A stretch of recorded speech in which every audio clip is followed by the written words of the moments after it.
오만에 사로잡힌 지도자들이라는 제목을 가지고 여러분들과 함께 말씀을 나누고자 합니다. 하나님께 거하는 삶을 삽시다. 이사야 강의 47번째 시간입니다. 타락한 권력자와 제사장들은 그들을 향해서 심판을 예고하고 있는 이스라엘을 향해서 적개심을 드러내고 있습니다. 이사야 선지자가 그들의 타락과 죄악상을 숨김없이 드러내고 그들에게 닥칠 하나님의 심판을 예고했기 때문입니다. 오만한 자는 잘못을 지적하는 목소리에 반성하지 않고 도리어 분노하고 완악한 자세를 보입니다. 죄를 깨달았을 때 회개하고 돌이키는 자가 복이 됩니다. 첫 번째로 9절에서 10절의 말씀을 보시면 타락한 지도자들을 볼 수가 있습니다. 오늘 본문 9절에서 10절 말씀 우리 한 목소리로 합독하겠습니다. 시작. 그들이 이르기를 그가 누구에게 지식을 가르치며 누구에게 도를 전하여 깨닫게 하려는가? 젖떨어져 품을 떠난 자들에게 하려는가? 대저 경계에 경계를 더하며 경계에 경계를 더하며 교훈에 교훈을 더하며 교훈에 교훈을 더하되 여기서도 조금 저기서도 조금 하는구나 하는도다. 아멘. 타락한 지도자들은 자신들의 문제가 드러났을 때 그 수치심을 이사야에 대한 공격으로 풀고자 하고 했습니다. 그들은 자신들의 잘못을 인정하지 않았습니다. 이사야가 자신들을 무시하고 마치 어린아이에게 글자를 가르치듯 한자 한자 가르치려 든다고 생각을 했습니다. 백성에게 말씀을 가르쳐야 할 사람들이 하나님의 경고를 도리어 조롱하고 하나님의 뜻을 분별하지 못했습니다. 이들은 술에 깊이 취해 있었습니다. 영적 무지는 치명적인 결과를 가져옵니다. 영적으로 무감각해지면 하나님의 말씀이 선포되어도 두려움을 느끼지 못하고 인간적인 마음과 감정을 발산하게 됩니다. 이스라엘 지도자들에게 요구되는 가장 중요한 능력은 영적인 감각이었습니다. 그들은 누구보다도 예민하게 하나님의 뜻과 생각에 반응을 하며 살아야 했습니다. 그러나 이들은 바로 그 부분에서 실패하고 말았습니다. 두 번째로 11절에서 15절의 말씀을 보시면 교만하고 안일한 모습을 볼 수 있습니다. 11절에서 15절 말씀 우리 한 목소리로 합독하겠습니다. 시작. 그러므로 더듬는 입술과 다른 방언으로 그가 이 백성에게 말씀하시리라. 전에 그들에게 이르시기를 이것이 너희 안식이요 이것이 너의 상쾌함이니 너희는 곤비한 자에게 안식을 주라 하셨으나 그들이 듣지 아니하였으므로 여호와께서 그들에게 말씀하시되 경계에 경계를 더하며 경계에 경계를 더하며 교훈에 교훈을 더하며 교훈에 교훈을 더하고 여기서도 조금 저기서도 조금 하사 그들이 다가가 뒤로 넘어져 부러지며 걸리며 붙잡히게 하시리라. 이러므로 예루살렘에서 이 백성을 다스리는 너희 오만한 자여 여호와의 말씀을 들을지어다.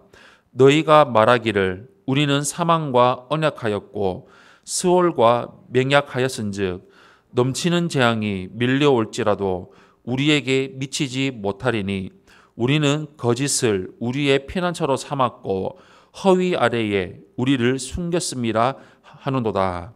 아멘. 하나님은 이미 그들에게 안식이요 평안함이 되어 주시겠다고 하셨으나 그들은 듣지 않고 거절했습니다. 이들은 하나님의 제안을 우습게 여기고 거절하며 존중하지 않았습니다. 그런 자들에게 하나님은 더듬는 입술과 다른 방언으로 말씀하실 것입니다.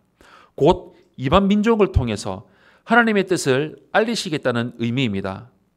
오만한 지도자들은 하나님의 말씀을 무시하다가 결국 뒤로 넘어지고 걸리며 붙잡히게 될 것입니다.